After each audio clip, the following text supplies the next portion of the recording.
European ഫുട്ബോളിൽ ഒരു സ്വർഗമുണ്ടെങ്കിൽ അത് ഇംഗ്ലണ്ട് മാത്രമാണ് എന്ന് പറയാറുണ്ട്. ലോക ഫുട്ബോളിൻ്റെ തന്നെ വിശ്വമനോഹര പ്രവിശ്യയായിട്ടാണ് ഇംഗ്ലണ്ടിനെ ലോകം നോക്കിക്കാണുന്നത്. കാൽപ്പനികതയുടെ പൂർണ്ണ സൗന്ദര്യം ഇംഗ്ലീഷ് പ്രീമിയർ ലീഗ് ഫുട്ബോൾ ആസ്വാദകർക്ക് നൽകിയ ഒരുതരം ആസ്വാദനത്തിൽ നിന്നാണ് ഇത്തരം ആകർഷണീയത ഇംഗ്ലണ്ട് നേടിയെടുത്തത്. ഒരുപക്ഷെ കാൽപന്ത് ചരിത്രത്തിൽ പ്രാപ്യമായ ഒരു ചരിത്രം ഇംഗ്ലണ്ട് ഫുട്ബോളിന് ഇല്ലെങ്കിൽ പോലും ദേശീയതയിൽ ഇംഗ്ലണ്ട് നാഷണൽ ടീം എന്നും കൈവരിക്കുന്ന ലോയൽറ്റി ഇന്നും നഷ്ടപ്പെടുത്താതെ കൊണ്ടു നടക്കാൻ ഇംഗ്ലണ്ടിന് സാധിക്കുന്നുണ്ട്. ലോക ഫുട്ബോൾ കേട്ടറിഞ്ഞ ഇതിഹാസങ്ങൾ നടന്നകന്ന സുന്ദര മണ്ണാണിത്. കാൽപന്തിൽ പ്രതിപത്യം കൊണ്ട് ലോകം കീഴടക്കാനും കളിയാരവങ്ങൾ നെയ്തെടുക്കാനും പ്രവിശ്യമായ നഗരങ്ങൾ അനേകമുള്ള മണ്ണ്. ഒരു കാലത്ത് കാൽപന്ത് ഭരിച്ച മോറയും ചാൾട്ടണും ഗോൾഡൻ ബാങ്ക്സും റൂണിയും ബെക്കാമുമെല്ലാം മാടിത്തിമിർത്ത മണ്ണ്. നിങ്ങൾ കാണാൻ കൊതിക്കുന്ന എത്തിഹാദും വെംബ്ലിയുമെല്ലാം മനോഹര ഗോപുരങ്ങളായി മാറിവിരിച്ചു നിൽക്കുന്ന മണ്ണ്. അതെ, പറയുന്നത് ഈ തെരുവോരങ്ങളിൽ കാൽപന്ത് എന്ന സ്വപ്നവുമായി പന്ത് തട്ടി നടന്ന ഒരു പറ്റം ജനതയുടെ 2024 യൂറോയുടെ പുതിയ അധ്യായത്തിനുള്ള ഇംഗ്ലീഷ് പടയെപ്പറ്റിയാണ്.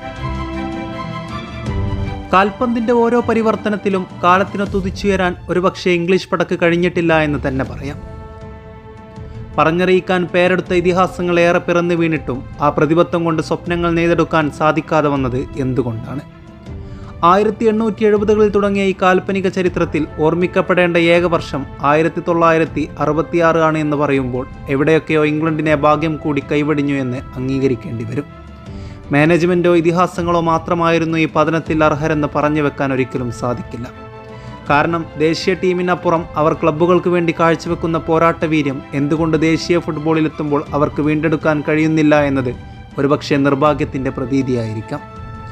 1966 അവർ നേടിയ വേൾഡ് കപ്പ് മാത്രമാണ് അവർ ചരിത്രത്തിൽ ആഘോഷിക്കപ്പെട്ട ഏക നിമിഷം.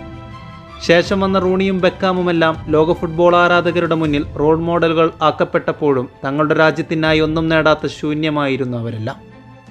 എന്നാൽ 2024 യൂറോ കപ്പിനെത്തുമ്പോൾ ഇംഗ്ലീഷ് പടക്ക് ചിലതെല്ലാം തെളിയിക്കാനുണ്ട്. 8 വർഷത്തോളമായി ഇംഗ്ലീഷ് മാനേജറായി നിലകൊള്ളുന്ന സൗത്ത് ഗേറ്റ് നേരിടേണ്ടി വന്ന പരിഹാസങ്ങൾക്കെല്ലാം ഒരുപക്ഷെ ഈ അധ്യായത്തിൽ അയാൾ മറുപടി പറയേണ്ടി വരും. പക്വമായൊരു ടീമിനെ ലഭിച്ചിട്ട് പോലും എന്തുകൊണ്ട് നേട്ടങ്ങളിലേക്ക് എത്താൻ സാധിക്കാതെ വന്നു എന്ന് ചോദ്യങ്ങൾ പലതവണ അയാൾ നേരിടേണ്ടി വന്നതാണ്. 2020 ഇറ്റലിയോട് തോറ്റ് ഫൈനലിൽ നിന്ന് പുറത്തായി റണ്ണറപ്പായത് മാത്രമാണ് അയാളുടെ ഇംഗ്ലീഷ് കരിയറിലെ ഏക സുന്ദര അധ്യായം. മാറ്റങ്ങളുമായി എത്തുന്ന യൂറോയിൽ ആ പരിഹാസ ചോദ്യങ്ങൾക്കുള്ള എല്ലാ മറുപടിയും കാണുമെന്ന് പ്രതീക്ഷിക്കേണ്ടതുണ്ട്. തൻ്റെ ടീമിനെ ലക്ഷ്യമാക്കി വരുന്ന ഒളിയമ്പുകളെ തടഞ്ഞിടാൻ പ്രാപ്തമായ ഗോൾ കീപ്പർമാരാണ് ഈ സീസണിൽ സൗത്ത് ഗേറ്റിൻ്റെ പ്രധാനികളായി കളിക്കളത്തിലെത്തുന്നത്. യൂറോപ്യൻ മണ്ണിൽ പരിചയസമ്പത്ത് കൊണ്ട് പേരുകേട്ട ക്രിസ്റ്റ്യൻ പാലസിൻ്റെ ഡീൻ ഹെൻഡേഴ്സണും എവർട്ടൻ്റെ ജോർദാൻ പിക്ഫോർഡും ആഴ്സണലിൻ്റെ റാസ്റ്റലയുമുണ്ട്. പ്രതിരോധത്തിൽ കോട്ട തീർക്കാൻ EPL ചാമ്പ്യന്മാരായ മാഞ്ചസ്റ്റർ സിറ്റിയുടെ പ്രധാനികളായ ജോൺ സ്റ്റോൺസും കെയിൽ വാക്കറും തീർന്നില്ല. യുണൈറ്റഡിൻ്റെ ലുക്ഷോയും പിന്നെ ട്രിപ്പിയറും ക്രിസ്റ്റലിൻ്റെ ഗുഹിയും ലിവർപൂളിൻ്റെ ജോ ഗോമസും കോൺസയും ഡഗ്ഗും നിറഞ്ഞ പ്രതിഭകളായ യുവനിരയും കൂടെയുണ്ട്.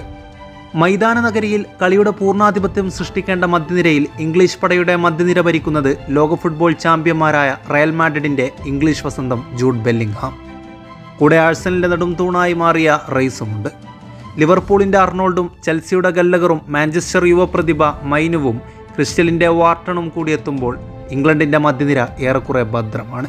മുന്നേറ്റ നിരയിൽ ഗോളുകൾ കൊണ്ട് എതിർവരമ്പുകൾ വിട്ടുകടക്കാൻ പ്രാപ്തമാക്കുന്ന ഷോട്ടുകൾ കൊണ്ട് ലോക ഫുട്ബോളിനെ അലങ്കരിച്ചു കൊണ്ടിരിക്കുന്ന ബയേണിൻ്റെ വജ്രായുധം ഹാരി കെയ്ൻ തുടങ്ങി ആഴ്സണലിൻ്റെ സാക്കയും സിറ്റിയുടെ ഫോർഡനും കൂടെ യുവനിരയാൽ സമൃദ്ധമായ ഇംഗ്ലീഷ് മുന്നേറ്റത്തിൽ വാറ്റ്കിങ്സും ബോർഡണും ബോബയും കോൾ പാൽമറുമുണ്ട്. താരസമ്പന്നമായ ഈ നിരയിൽ നിന്ന് സൗത്ത് ഗേറ്റിൻ്റെ ആദ്യ 11 കാത്തിരുന്ന് തന്നെ കാണണം. അതെ, ഇംഗ്ലീഷ് ഫുട്ബോളിന് അനിവാര്യമായ തിരിച്ചുവരവിന് സാധ്യമായ നിമിഷങ്ങളാകണം ഇത്. ഇതിഹാസങ്ങൾ കാണിച്ചു തന്ന വഴിയെ പിന്തുടരുന്നതിലും തങ്ങളിൽ നിന്ന് അകന്നു പോയ കിരീടമെന്ന സ്വപ്നത്തെ കൂട്ടുപിടിക്കുന്നതിലും ഈ ഒരു അധ്യായത്തിലെങ്കിലും ഉത്തരം കണ്ടെത്താനായെങ്കിലെന്ന് ഇംഗ്ലീഷ് ഫുട്ബോൾ ആരാധകർക്കപ്പുറം ലോക ഫുട്ബോൾ തന്നെ ആഗ്രഹിക്കുന്നുണ്ട്. കാത്തിരിക്കാം ആ സുന്ദര ദിനത്തിനായി.